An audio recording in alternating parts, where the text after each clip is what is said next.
So hello guys, welcome back everyone to Geeks for Geeks practice channel. My name is Dhananjay Mishra and I'm a mentor at Geeks for Geeks. From today onwards, we'll be starting our journey towards the introductory lesson plan and some introductory live streams over the why mathematics is important in competitive programming, and we have already made a course for that on our Geeks for Geeks website. So we'll be moving forward with some introductory live streams which will be starting from tomorrow onwards, and the live streams will be of 15 to 16 days, and we'll be continuously discussing all the introductory videos and introductory topics on of the main course which we are providing you on Geeks for Geek website. The name of the course is Why Mathematics is Important in Competitive Programming. That is essential maths for competitive programming, right? So let's begin now.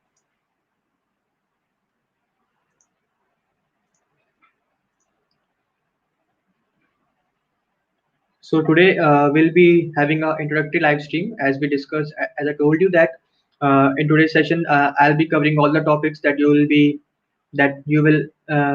be facing or encountering in the main or on the main course, that is Essential Maths for Competitive Programming. And today I'll be covering all the topics that you will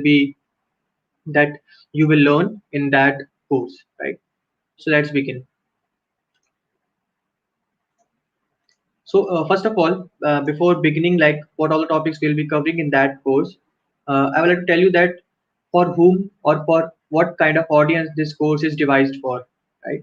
So this course generally ranges from everyone uh, who is new to the programming world, who is beginner in competitive programming, and also intermediates and advanced coders who lack a bit in some of the mathematical fundas, right? Because we can see that when we do many competitive programming contests on various websites like CodeChef, CodeForces, etc., then there are some questions in which are not completely based on that on a particular mathematic topics. Sometimes they do, but sometimes there are some little bit concepts of those mathematic topics which we don't know, and due to that we are not able to solve the complete problem statement, right? So you can feel or sense from here that what's the importance of those topics. Because of not knowing them, we are not able to solve that complete problem, we have to skip that complete problem, right? So that's why mathematics and some topics of mathematics are pretty much important to learn in competitive programming as well as from the DSA perspective also. So we know that, so we learned that all these topics and why this course is very much essential for all the audience or all the viewers who are beginner in the programming world or who have just begin the competitive programming journey, and for also the intermediates and the advanced coders. So why mathematics, right? They might this question might have tickled in your mind that why do we have to learn mathematics? There is enough DSA questions also, and why do we learn mathematics? What's such importance in mathematics, right? So if I ask you a question, how will you find number of digits in any given integer? Suppose I gave you an integer n and it's of 5 digits or maybe 7 digits or maybe 10 or 11 digits, right? So I want you to find the total number of digits in that, and you have to perform only one operation to find that. What's the basic idea or the concept that will come into your mind is that you will be dividing it by 10 until that number becomes 0, right? And you will have a count of it. No, but this the time complexity of this approach will be the size of the number, right? Size means that number of digits in that particular integer. But what if I tell you that you can do it in big O of 1 in only one operation using the logarithmic, right? So the answer to this is we can use C log of log base 10n, right? So you can know that how much fast calculation you can do in, and how much space you can save up to, and like how much fast you can do a quotient in the main contest, because the contest is of only 2.5 hours, right? And you have to solve around 6 to 7 questions, and you have to devise some good methods and you know fast functions or methods that utilizes less amount of time as well as less amount of space. So this is a pretty much good example why we should learn mathematics to do or excel ourselves to the next level in the competitive programming, right? Another question is that how to find number of bits in any binary representation of a number. Again, this is the same question, but in this time the format of the number is in binary, right? So again, instead of dividing it by 2, you can normally use log base 2 of that particular binary representation of a number, and hence you will get that total number of bits in that number. Isn't it cool that you don't have to divide it by 2 and writing the while loop and increasing the time complexity of your program and all, right? You just have to normally write a single line that is log base 2 n. You will get the number of bits in that as an answer. Cool enough, right? Again, another example is that using mathematics, we can reduce relation into predefined mathematical formulas.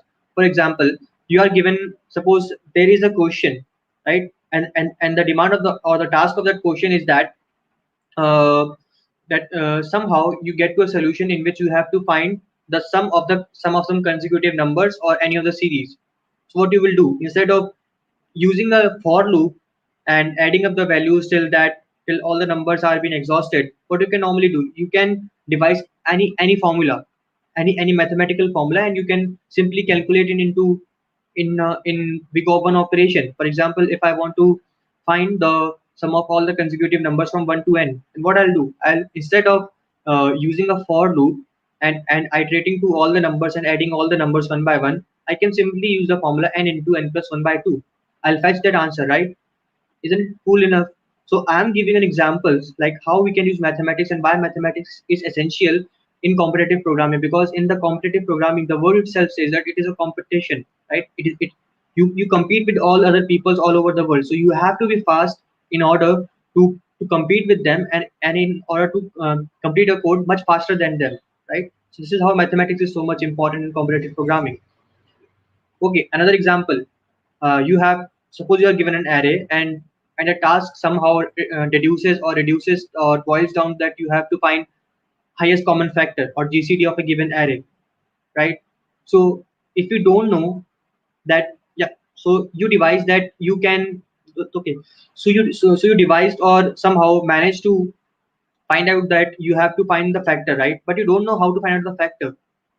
Then what's the use of doing that question? You should know how to find out the common factor, right? The highest common factor, and that is called GCD, right? So this is how why mathematics is important. These are just normal or just 4 or 5 examples I have given to you, right? But you can sense that there are a hell lot of examples which I can give, and I will give in the next slides, that and you will be convinced by them that why we should learn mathematics for competitive programming, as well as some DSA questions, because DSA questions are nowadays all, and many interviews and at many companies also, they just want to check your mathematical reasoning and logical sense, right? How you use your brain, and asking the question of mathematics and logic is the only way to judge that, right? And moving ahead forward, many people think that mathematics is equal to calculus, right? Because we are now so grown up that we always think of mathematics in the term of calculus and higher mathematics, right? But what if I say this? No, right? Because in the mathematics that we use in competitive programming, it is normally based up to 10th or 12th standard, right? All the maths we have used up till 10th and 12th, that is only used, and not the complete mathematics of 10th and 12th also. Only some parts of that mathematics, that is like set theory, logical reasoning, right? Combinations, permutations, number theory, probability, geometry, all these normal topics are being asked in in any contest you can do, right? But if you go to ACM ICPC, then it is probability that it is probably possible that you can encounter or accidentally meet a single question which is based on calculus. That means that means you will be given a graph, then you will do some integration kind of thing, and then you will find a particular relation and that. But the chances of encountering that particular question is very much less, right? So if I deduce or summarize that, the mathematics or the set of the mathematics that we'll be using is much lesser than the way you think. It is the normal mathematics that we have learned up till 10th and 12th now, right? So any guy who have not done competitive coding or coding up till his 12th also, but he have learned maths and have some mathematics brain in himself or herself, he can definitely excel in competitive programming and in the topic of mathematics, right? And before moving forward, I would like to tell you that we are having 3 live streams daily on GFG Practice channel, where we are solving the recently asked interview questions, problem of a day, and many other new topics we are coming up with. So do like, subscribe, and hit the bell icon to get notified every time we come up with a new live stream. So now moving forward, let us now discuss what all the topics we'll be discovering and experiencing, and what all the topics we'll be unraveling here, right? So the first topic is time complexity and its use cases in CP. So as we know that there are many such contents available for learning time complexity and all that. But now here in this course, we'll not be learning time complexity from like all the classic and the standard explanations of time complexity. We will be covering time complexity with particular examples, right?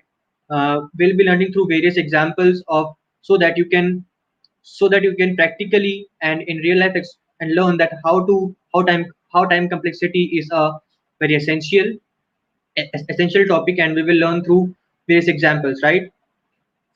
And after that, we'll be covering the most essential part, or the most essential thing in time complexity, that is reducing the time complexity of the complex functions, like of the recursive functions, right? Because when we find out the time complexity of normal programming code, that includes while loop and for loop. So we can normally find the time complexity because we know that up to this much, or up to n size, the loop is been iterating. So we can say that the time complexity is big O of n. But in the recursive function, there are no such loops. So we have to visualize and imagine how recursive function is working, right? So this is why people say that explaining and imagining the time complexity of recursive functions and complex functions, having recursive functions in them, are pretty much tough, right? Yes, it is tough, but once you get your hands on the recursive functions, how recursion function works, you will be pretty much you will see that it is pretty much easy, right? So we will make it easy for you by in here in this course, by letting you imagining and visualizing how recursive function work, by giving the proper example of by drawing the recursive tree and all, right? And after that, we'll be giving some practice examples for you, so that you can test yourself that whether you have learned or not, right? And after that, we know the time complexity, we all learn time complexity, but the question arises, what is the use of time complexity? So whenever, if I give you a competitive programming question, suppose you are in a contest, right? And there are 10 algorithms to solve a particular problem, but there are certain constraints that will limit your search space or the space of your algorithms, right? Then you have to eliminate certain algorithms which will not fit your constraints. So you have to eliminate those algorithms which are not of your use. So how will you do that? You can only do that by imagining and determining the time complexity of all those approaches that you have in your mind, and you have to eliminate all those approaches and algorithms one by one, right? So that's why time complexity is so much important. And once you eliminate the algorithms, that is directly proportional, or we can say that once you start eliminating the algorithms much faster, then you will be automatically able to solve the problems much faster, because you are because by eliminating the algorithms or the approaches that are not of your use because of the constraints given, you will be definitely focusing on the single approach that will work on them, right? So you don't have to try out and dive in the various approaches. You will just focus on the main approach that will work in that particular question. And after that, we will be you know that the best way to learn something is learning by examples, right? So we will use examples at each and every topic, such that you can learn pretty much well, right? So we will be solving a problem to show that how we can use all the above discussed points, like eliminating the all the useless approaches and all, to come to a final solution, which is the most efficient solution, right? So after that, we will be covering topic of Fibonacci numbers. So in the Fibonacci numbers, we will be discussing the various implementation methods of Fibonacci, because there are various ways of computing Fibonacci numbers, like normal Fibonacci, with the help of the while loop, or we can use the recursive function. Then we can use dynamic programming, right? Then we will learn about the properties of Fibonacci numbers. We will see the implementation of each and every way of implementing Fibonacci, that is using the while loop, right? Using the recursive function, using dynamic programming, the both methods of top-down and bottom approach of dynamic programming. Then we will see one problem where we can use the concept of Fibonacci numbers, right? Because Fibonacci number is not just normal a concept or a thing that you will learn and you will implement it, and anything will be that you will be asked Fibonacci number directly, right? There are certain problems where we can use the recursive formula or the formula to calculate the Fibonacci numbers. One such question is how to find the number of steps to reach the nth stairs, right? So we will learn and show you how to use the concept of Fibonacci numbers and the relation of Fibonacci numbers in some CP problems, right? So, and after that we will learn how we can calculate the nth Fibonacci number using the log n implementation, because if we exclude this concept of implementing using the log n operation, the best time complexity we can achieve is only log of n, like big O of n, sorry, that is big O of n, right? But what, suppose if there is a question, because we know that in competitive programming or contests, there are certain questions in which there are various number of test cases, and suppose if the test cases are too much large to be implemented, to be find for each test case to find in the big O of n complex in the big O of n complexity, right? Then there is this concept of using the implementation of Fibonacci numbers to find the nth Fibonacci number using the log n implementation, and that topic is known as the matrix exponentiation. So we'll learn how we will implement and the concept, and how we will look how internally matrix exponentiation will work, right? So after Fibonacci numbers, we'll be looking into the prime numbers. So from here on, the prime numbers and other topics we'll be discussing all comes into the number theories, right? So let us now study the first topic of number theory, that is the prime numbers. So we all know that prime numbers are the numbers which are only divisible by itself, right? And one. So we will see that what are prime numbers. We all know that what are prime numbers and their concepts, but we will learn some properties of prime numbers, how we can utilize some basic concepts of prime numbers and utilize those concepts and basic fundamentals of prime numbers into some CP questions, right? Then we will learn, we all know that we can calculate prime number by iterating in the range, and then we will check for each number whether this number is divisible by itself or not, right? Only divisible by itself or not. But this will take quite too much time, right? Because you will have to iterate till all the numbers. But what if I say that you can calculate in big O of 1, right? Because competitive programming is all about solving the questions much faster in lesser time and in lesser space, right? And more efficiently. So what if I say I can give you, suppose if you give me any n prime number, and I'll tell you whether this number is a prime or not in big O of 1 only. Isn't that sound cool, right? Is it? It is literally cool. Like we can find out whether number is prime in big O of 1, and that topic and that technique is known as sieve of arithmetic, right? And after that, after learning the implementation and the concept of sieve of arithmetic, we will we will look out at some the question on sieve of arithmetic, and discuss some other problems where sieve can be used, because this is the most, we can say that this is the uh, sort of important topic, right? We can say that almost in the, if any questions comes up on the number theory, then there are chances that up to 30 or 40% the topic or the questions will be based on mathematics, will be on the prime numbers, divisors and all, right?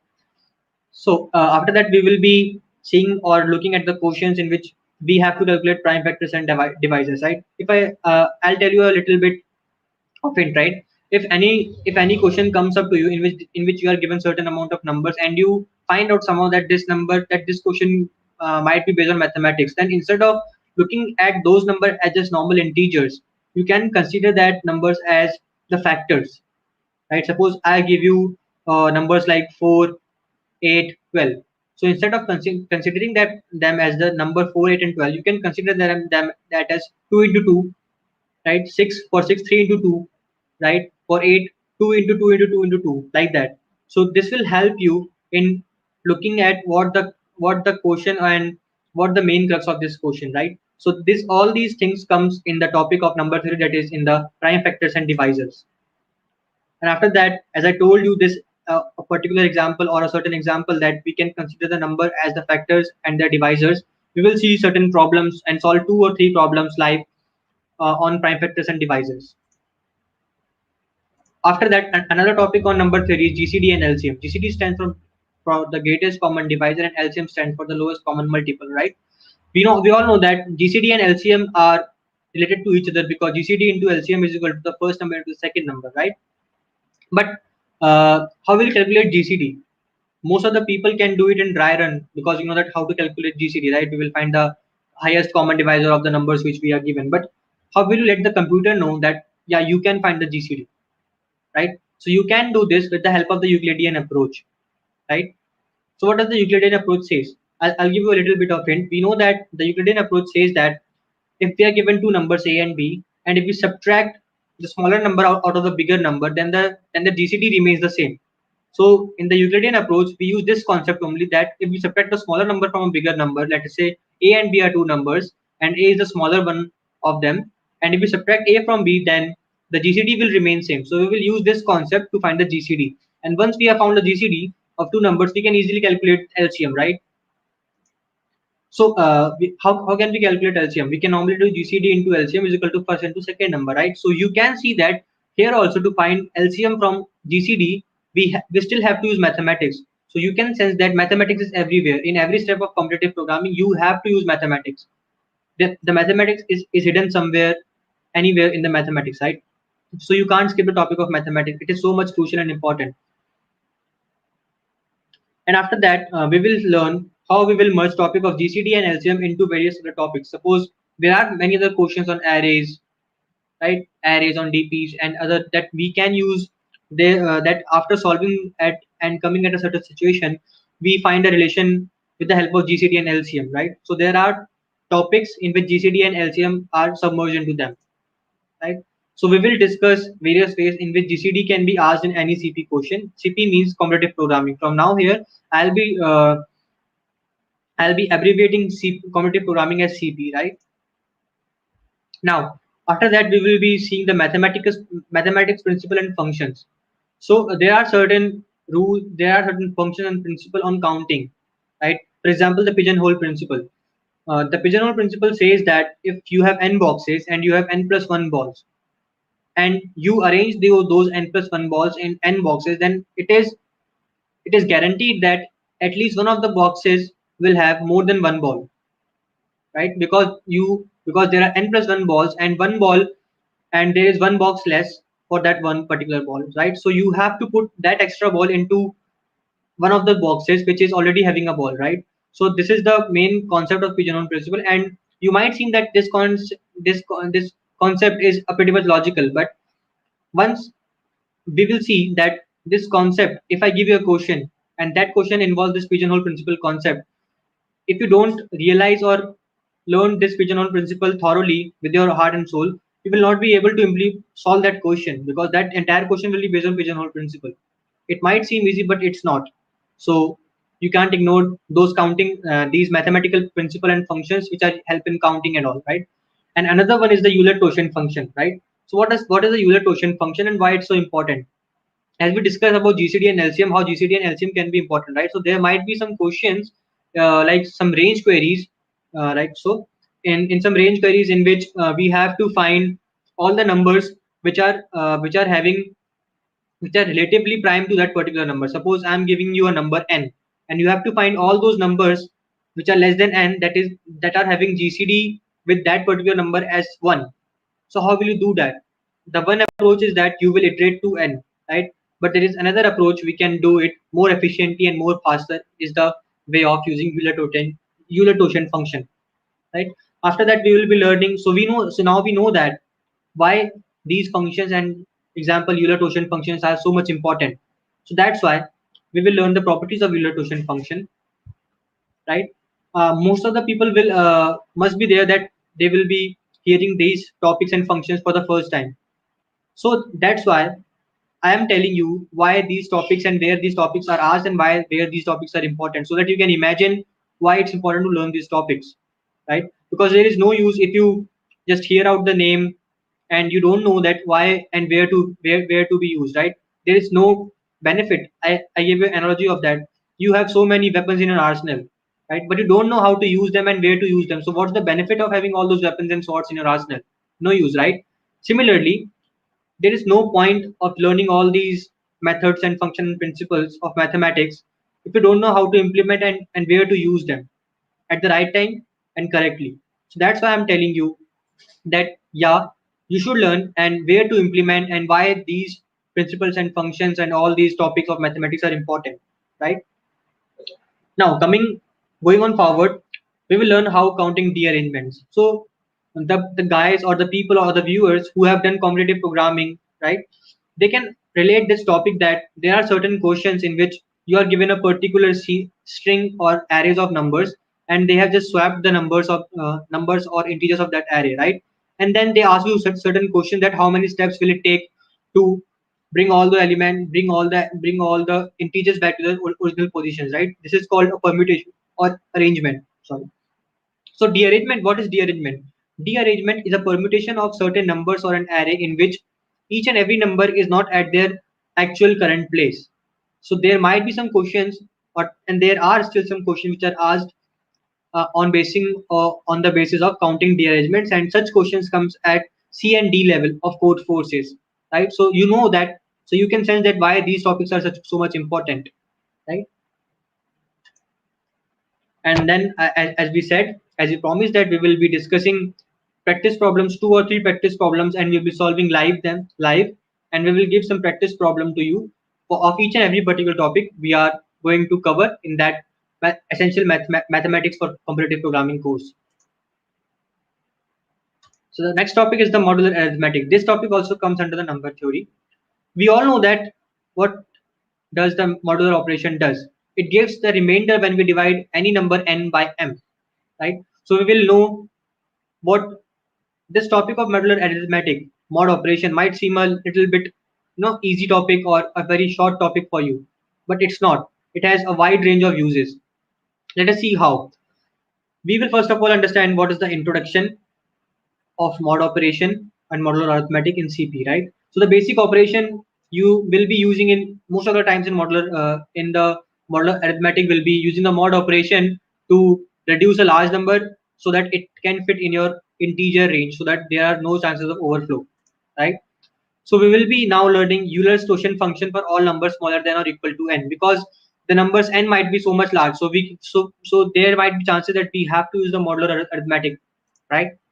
Another one is that suppose if you're calculating the power of any function, suppose if you're calculating x raised to the power y, right, and x raised to the power y, the result of that comes out to be so much big that you can't store in any possible data type. That is, suppose for integer it's 10 raised to the power 9. Even if you take long, you are not able to store the result of x raised to the power y into long, right? So what you will do? You will use modular arithmetic, and there are certain rules for applying modulus operation to the x raised to the power 5, x raised to the power y. And similarly, for all the operations of plus, minus, division, multiplication, there are certain rules for modular arithmetic, right? You can't just normally do a into b mod p if p is the modular variable we have to mod with. You can't simply do that. You can't simply do a plus b mod p. There are certain rules you have to follow while applying the modular arithmetic. Now, after that, we will be learning modular multiplicative inverse. So, what is multiplicative inverse, right? We know that suppose we have a number x and y, and if we product them and if we multiply them, the products comes out to be 1. So, if I say that y is a multiplicative inverse of x, that means x is equal to 1 upon y. That means if I multiply x with y, I'll get a product of 1. But what in case both these numbers x and y are too much large? Then we have to use modulus operation for storing them in the predefined data type, right? So how to use modulus operation? Because I told you that you can't just normally apply mod operation to the final answer. No, that's not the way it works. There are certain rules devised for modular operation to do certain mathematical operations, right?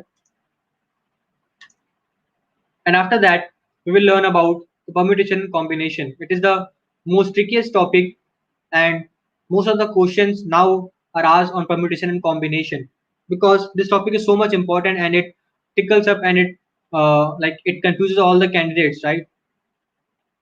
When such type of questions comes into the contest, you have to compulsorily take out a pen and copy and draw all the possible combinations and see what's the pattern coming out of them. right? So we will learn the tricks and factors how we can use permutation and combination so much easily.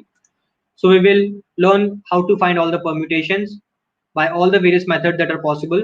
We will find NCR to calculate NCR, that is the combination, using all the approaches, using dynamic programming and all. And we will see how permutation combination can be used and can be asked in the real life problems or in the competitive programming contest, right? Because as we discussed earlier, that there is no use of only learning these topics if you are not using them in the contest and all. So there is no use, right? So we will make you learn and understand that how we can use these topics in the real contest, right? After that, we will learn the concept of game theory and geometry, right? Geometries, the question of game theory and geometry do come now and then in the coding contest, right? Because certain of the topics of the game theory are maybe greedy and all, right? And in geometry, there are you should have some good observation skill to understand that what's the question demanding, right? So we will learn about the game theory, about introduction, about the impartial games, right? We will learn what does impartial games mean, what are the examples, Grundy numbers and its implementation. So basically Grundy number means that if you are knowing the topic of graph, right? So Grundy numbers denotes that what are the how greedily we can like there is a question in graph that you have to color all the nodes in the graph using certain colors and all. So the Grundy numbers is used for that. Then we will learn about the game of nim. It is a very famous question and various that can be asked in various top tech giant companies, right? Then there comes the convex hull problem and all these topics, right? So we will learn all these topics one by one, right? And I'm confident enough that I will that after completing all this the complete course of this essential maths for competitive programming from the GFG course, everyone will say to you that तुम तो बड़े heavy coder हो and बेटे मौज करती, right? Yeah. So thank you guys, and now I will make you see the landing page of this our competitive programming course. So this is the course which I am talking about, right? And from this course we'll be learning we will be watching out and learning various certain concepts of mathematics, right? So this is the course for the beginner and intermediate, and also the advanced people, advanced guys who know coding pretty much well and who are coding from last 3 to 4 years. They still can use them because there are certain topics that might be useful for them now too, right? So this is the course feature, as we discussed, that it is the courses and the contents and all the questions are in sorted manner, right? So you can utilize them pretty much effectively, and this course is prepared by Sandeep Jain sir, right? So you will learn the best out of his knowledge. Okay, so here comes the course content. As we discussed that we will be learning about time complexities, various aspects of time complexities, the basics, everything about the Fibonacci numbers, right? So we only discuss that here. We'll be discussing only the introductory parts, right? So after you purchase or buy this essential maths for competitive programming course, you will be able to have your hands on all of these topics that are pretty much essential and asked in competitive programming. And when you learn all these concepts, I guarantee you that, and you will see by yourself that you will be able to compete much faster with your friends, and you will be able to complete all this quotient of competitive programming pretty much faster, right? Then we will learn about bit masking. It is a pretty much important concept and task, which is a topic which you should learn because it reduces a hell lot of problems into a simpler one, right? Then you will learn about the number theories, that is prime numbers, prime factorization, divisors, GCD, LCM, number theoretic functions. That is the Euler quotient functions, their uses, their properties, practice problems on them. You should note that, and you should observe that we are not only discussing the topics, we are also covering the practice problems on them, so that you can visualize and analyze that, yeah, in which manner these problems can be asked on that particular topic, or how we can use those topics in real life scenarios or in the real life contest when we are going to face, right? So that in this you are not only mugging up the topics, you are actually learning how to implement those topics, right? So that's all about the course. right? And one more thing you can notice here that this course is of not so much high price, right? Every common man can buy this course. The original price of this course was 2000, but now this course is on for is having a price reduction. So for now this course is of 800, and this course and once you buy this course will remain lifetime with you, right? So do buy this course, because at this price this course is offering you a too much, and that too from Sandeep Jain sir. And so yeah, so you will learn the best out of him, all of his knowledge and experience. You will learn everything from him, right? And I ensure you that I am too a competitive programmer, and I have watched all these courses and topics. I can assure you that you will definitely learn from them, and you will gain everything from here. So guys, thank you. Do and as I will mention again that we are going on live streams every day. 3 live streams are there from 3 to 6 p.m. Please do join, subscribe the practice channel, the GFG channel, so that you can get the notifications every time. And we'll be discussing and we'll be starting this course, the introductory course, from tomorrow onwards, covering each topic one by one.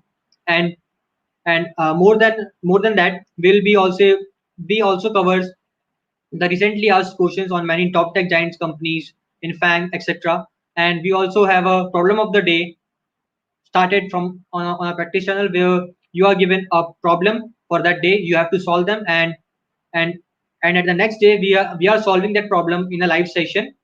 So do like our practice channel and subscribe for more updates. Thank you guys. Happy coding.